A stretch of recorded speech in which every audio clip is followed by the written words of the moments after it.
আসসালামু আলাইকুম রহমতুল্লাহি ওয়া সম্মানিত দর্শকগণ, আপনারা কেমন আছেন? আশা করি ভালো আছেন। আলহামদুলিল্লাহ, আপনাদের তো আমিও ভালো আছি। তো আজকে আপনাদের জন্য একটি গুরুত্বপূর্ণ তদবির নিয়ে উপস্থিত হয়েছি। আজকে তদবিরটা হলো শত্রুকে বন্ধু বানানোর তদবির। তো আপনার গ্রামে এলাকায় আশেপাশে শত্রু থাকতেই পারে। প্রত্যেকটা এলাকায় মানুষের কোনো না কোনো ভাবে শত্রু থেকে থাকে।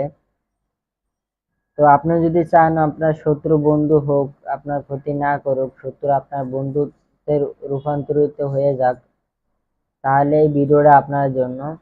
পুরা মনোযোগ দিয়ে পুরা ভিডিওটা দেখবেন, টেনে টেনে দেখবেন না।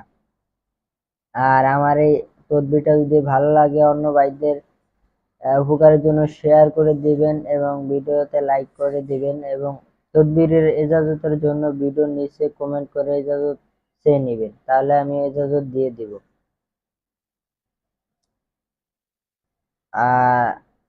তো আমার চ্যানেল সাবস্ক্রাইব করে আমার পাশে থাকবেন। তো চলুন আমরা মূল আলোচনা চলে যাই।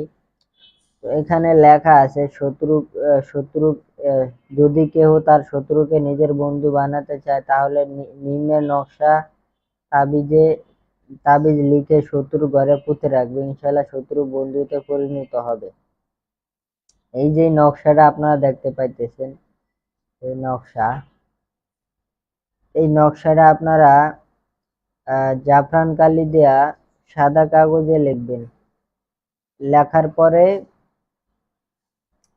এই সেম যেভাবে আছে সেভাবে লিখবেন নকশাটা। তার লেখার পরে আপনি কি করবেন, এই নকশাটা একটা বাজার থেকে মাদলি কিনে আনবেন। তো মাদলি আনবেন যাতে মাদলিটার কোনো ফাঁক ফোক না থাকে। অনেক মাদলি আছে ফুকা থাকে, লিক থাকে, তো পানি ঢুকে তখন ওই তাবিজটা নষ্ট হয়ে যায়। তো একটা ভালো মাদলি কিনে আনবেন দেখা। তারপরে এই তাবিজটা লেখার পর ওই তাবিজ মাদলির ভিতরে ঢুকাইয়া মোম দিয়া ভালো করে আটকায় এই তাবিজটা কি করবেন, লেখার পরে বানায় তারপর সে এই তাবিজটা লেখার পরে আপনি নিয়ত করবেন, আল্লাহ এই তাবিজটার উসিলায় শত্রুকে আপনি বন্ধু বানিয়ে দিন। এই কথা বলার পরে তারপরে এই তাবিজের উপরে একটা ফু দিবেন, বিসমিল্লাহির রহমানির রহিম বলে একটা ফু দিবেন। তো ফু দেওয়ার পরে তাবিজটা মাদলিতে ভরে তারপরে আপনারা কি করবেন, মোম দিয়ে আটকায়া এই তাবিজটা আপনার শত্রু ঘরে পুঁতে রাখবেন। যে শত্রুকে বন্ধু বানাইতে চান যে কোনো ভাবে তার ঘরের ভিতরে এই তাবিজটা পুঁতে রাখবেন। তাহলে ইনশাআল্লাহ অতি দ্রুত শত্রু আপনার বন্ধুতে রূপান্তরিত হয়ে যাবে। ঠিক আছে? তো এই তদবিরটা করবেন, আশা করি ফায়দা পাবেন।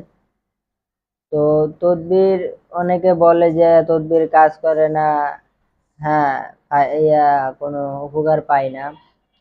তো ভাই, আল্লাহর উপরে কিনো বিশ্বাস রেখে কাজ করতে হবে, বিশ্বাস থাকতে হবে। বিশ্বাস না থাকলে আপনার কাজ হবে না।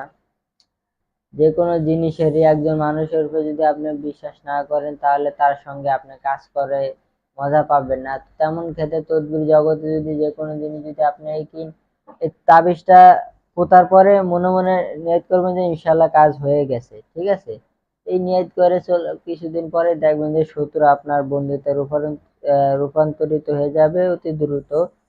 শত্রু আর শত্রু থাকবে না, আপনার বন্ধু হয়ে যাবে। তো আশা করি তদবিরটা করবেন, যাদের শত্রু আছে তাদের কেউ যদি বন্ধু বানাতে চান এই তদবিরটা করবেন, তো আশা করি ফায়দা হবে। তো এতটুকুই। আসসালামু আলাইকুম ওয়া রাহমাতুল্লাহি ওয়া বারাকাতুহু।